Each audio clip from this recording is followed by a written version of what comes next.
Hello बच्चों, आज हम क्लास 8 का हिस्ट्री करेंगे। तो आज का हमारा नया टॉपिक है weavers, iron smelters and factory owners. तो इस चैप्टर में हम लगभग एक स्टोरी ही पढ़ेंगे। वो स्टोरी क्या है? क्राफ्ट्स और इंडस्ट्रीज़। कहाँ की? इंडिया की क्राफ्ट्स और इंडस्ट्रीज़ की बात हम करेंगे, लेकिन किस टाइम की? ब्रिटिश रूल के टाइम की हम बात करेंगे। और फोकस हमारा रहेगा दो इंडस्ट्रीज़ पे। और वो दो इंडस्ट्रीज़ कौन सी हैं? टेक्सटाइल इंडस्ट्री और आयरन एंड स्टील इंडस्ट्री। तो ये जो दोनों इंडस्ट्रीज़ थी, ये इंडस्ट्रियल रेवोल्यूशन, इनकी वजह से इंडस्ट्रियल रेवोल्यूशन हुआ है।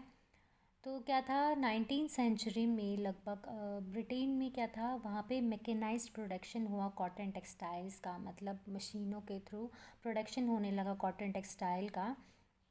तो इससे क्या हुआ, ब्रिटेन का नाम आने लगा इंडस्ट्रियल नेशन में सबसे पहला। मतलब इंडस्ट्रियल नेशन जो बने थे उनमें ब्रिटेन का पहला नाम आया कि यहाँ पे मैकेनाइज्ड प्रोडक्शन होता है। तो फिर इसके बाद क्या हुआ, जो आयरन और स्टील इंडस्ट्री है वो भी ग्रो करना स्टार्ट हो गई 1850s में। तो इसके बाद से ब्रिटिश को as workshop of the world के नाम से जाना गया। तो जो इंडस्ट्रियलाइजेशन है ब्रिटेन का, उसका क्लोज कनेक्शन है किसके साथ? जो इन्होंने इंडिया पे कॉन्क्वेस्ट किया था, इंडिया को जो जीता था, और जो यहाँ पे कॉलोनाइजेशन हुआ था, यानी कंट्रोल किया था इंडिया को, तो इसका क्लोज कनेक्शन है इंडस्ट्रियलाइजेशन के साथ। तो जो ईस्ट इंडिया कंपनी थी, उन्होंने देखा, हमने पढ़ा कि जैसे वो यहाँ पे ट्रेड करने आए थे, तो ट्रेड करते करते धीरे उन्होंने कैसे यहाँ पे कब्ज़ा करना स्टार्ट किया। और वो क्या चाहते थे कि हर टेरिटरी में उनका ही रूल हो। मतलब वो अपने इंटरेस्ट के लिए ही यहाँ पे आए थे। तो ये भी हम इसमें देखेंगे कि कैसे उनका जो ट्रेड का पैटर्न है वो कैसे चेंज हुआ डिकेड्स आफ्टर डिकेड्स। तो 18th सेंचुरी के एंड में क्या हुआ, जो कंपनी थी वो यहाँ से इंडिया से सामान खरीदती थी और उसको एक्सपोर्ट कहाँ करती थी? इंग्लैंड और यूरोप में एक्सपोर्ट करती थी, जिसकी वजह से ये बहुत ही प्रॉफिट कमाती थी इन सेल्स से।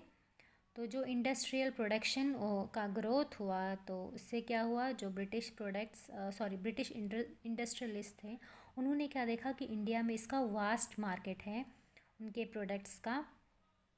तो फिर टाइम के साथ साथ जो वो मैन्युफैक्चर, जो वो गुड्स प्रोड्यूस करते थे, मैन्युफैक्चर जो करते थे, वो इंडिया के मार्केट्स में फ्लडेड हो गए, मतलब ज़्यादा हो गए। तो फिर कैसे प्रॉब्लम्स आने लगी, यहाँ के जो क्राफ्टमैन थे यहाँ के, उन्होंने क्या प्रॉब्लम फेस की, क्या ऐसा हुआ था कि वो अनएम्प्लॉयड हो गए। तो वो ये सारा हम इस चैप्टर में पढ़ेंगे। तो अराउंड 1750, लगभग 1750 के आसपास, जब ब्रिटिश ने बंगाल को कॉन्कर नहीं किया था, तब जो इंडिया था वो वर्ल्ड्स लार्जेस्ट प्रोड्यूसर था कॉटन टेक्सटाइल का। जो इंडिया के जो टेक्सटाइल थे वो अपनी फ़ाइन क्वालिटी के लिए जाने जाते थे, और जो यहाँ का क्राफ्ट्समैनशिप था, मतलब जो यहाँ के कारीगर थे, वो भी बहुत ही बारीक काम करते थे, मतलब बहुत अच्छा काम करते थे। तो इसके लिए इंडियन जो टेक्सटाइल्स थे वो मशहूर थे पूरे वर्ल्ड में। तो इनको कहाँ से ट्रेड किया जाता था? साउथ ईस्ट एशिया, जावा, साउथ ईस्ट एशिया में जावा, सुमात्रा और पेनांग से इनको ट्रेड किया जाता था। और वेस्ट और सेंट्रल एशिया में भी इसको ट्रेड किया जाता था। तो 16th सेंचुरी में क्या हुआ, जो यूरोपियन ट्रेडिंग कंपनीज थी, उन्होंने यहाँ क्या किया, इंडियन टेक्सटाइल को ख़रीदा और फिर यूरोप में उनको सेल किया। तो जो मेमोरीज़ है इस ट्रेड की या क्राफ्टमैनशिप की, वो जो फ्लरिशिंग जो ट्रेड था उस टाइम पे, और क्राफ्टमैनशिप था इंडियन वीवर्स का, तो उसको प्रिजर्व किया गया है बहुत सारे वर्ड्स में और बहुत सारी लैंग्वेजेस में, आज भी प्रेवलेंट है वो।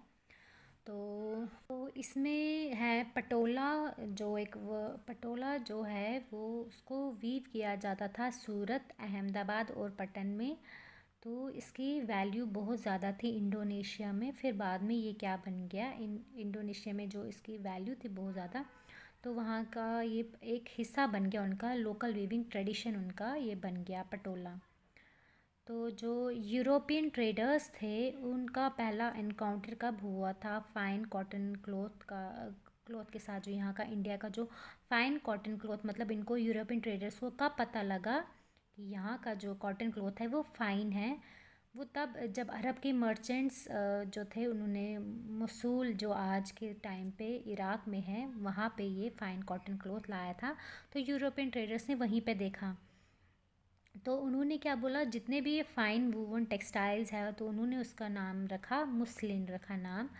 तो ये वर्ड इन्होंने मतलब इस वर्ड से इनको मतलब बहुत ही करेंसी मतलब बहुत ही पैसा कमाया। तो जब पुर्तगीज़ आए थे इंडिया, किस लिए आए थे, वो स्पाइसेस की तलाश में आए थे। और वो जो हमने पढ़ा है स्पाइसेस पिछले चैप्टरों में कौन से स्पाइसेस के लिए आए थे, तो उन स्पाइसेस की तलाश में जब वो आए थे इंडिया, वो कहाँ पे लैंड किया था उन्होंने, कैलीकट में, केरला कोस्ट पे। तो यहाँ पे उन्होंने क्या देखा, यहाँ पे इन्होंने कॉटन टेक्सटाइल्स भी देखे, तो वो इन्होंने अपने साथ लिए यूरोप में स्पाइसेस के साथ। तो उसका नाम क्या रखा उन कॉटन टेक्सटाइल्स का, कैलिको। और ये वर्ड कहाँ से लिया है, कैलीकट से ये वर्ड लिया है जहाँ पे इन्होंने लैंड किया था। और फिर ये जो कैलिको है वो जनरल नेम बन गया, सारे कॉटन टेक्सटाइल्स का ये नाम बन गया।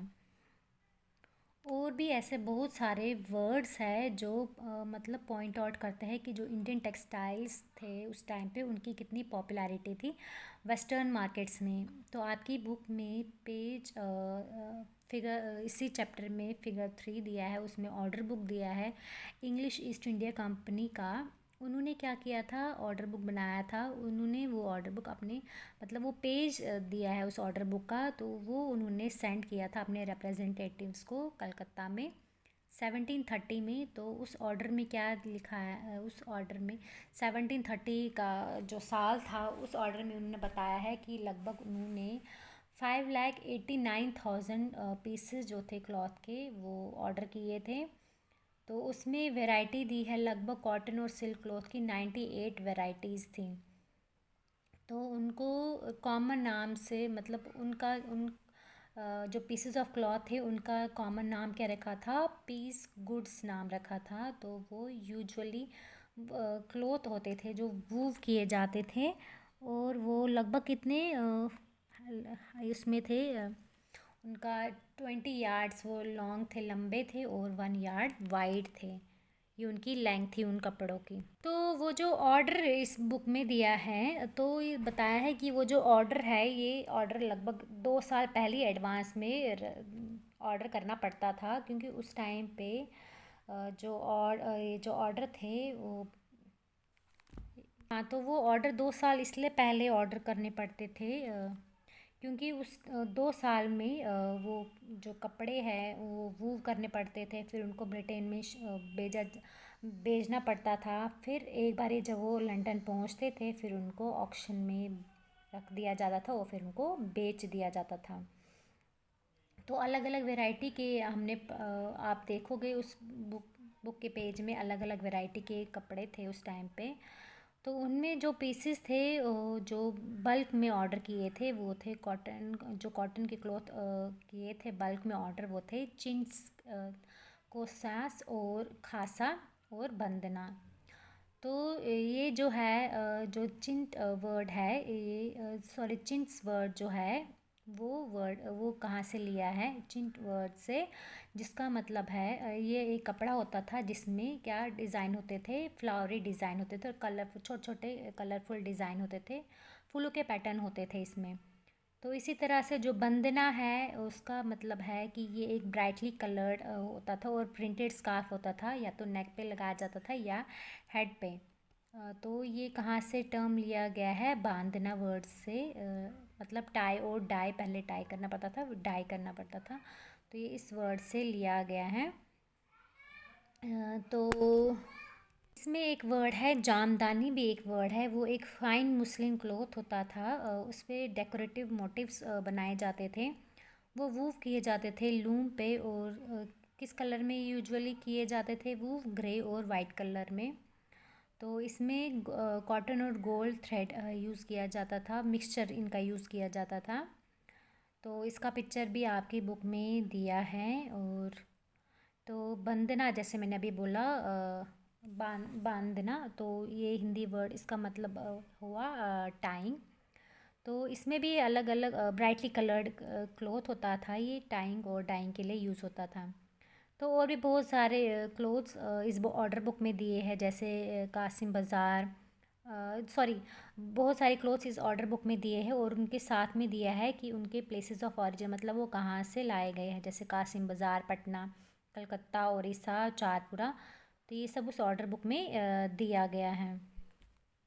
तो फिर क्या हुआ था, 18th सेंचुरी में जो है इंडिया की इंडियन टेक्सटाइल की जो पॉपुलैरिटी थी वो बहुत ही ज़्यादा थी उस टाइम पे। तो इससे क्या हो गया, जो इंडियन टेक्सटाइल, वूल और सिल्क जो थी, मतलब उनकी बहुत ही ज़्यादा पॉपुलैरिटी थी।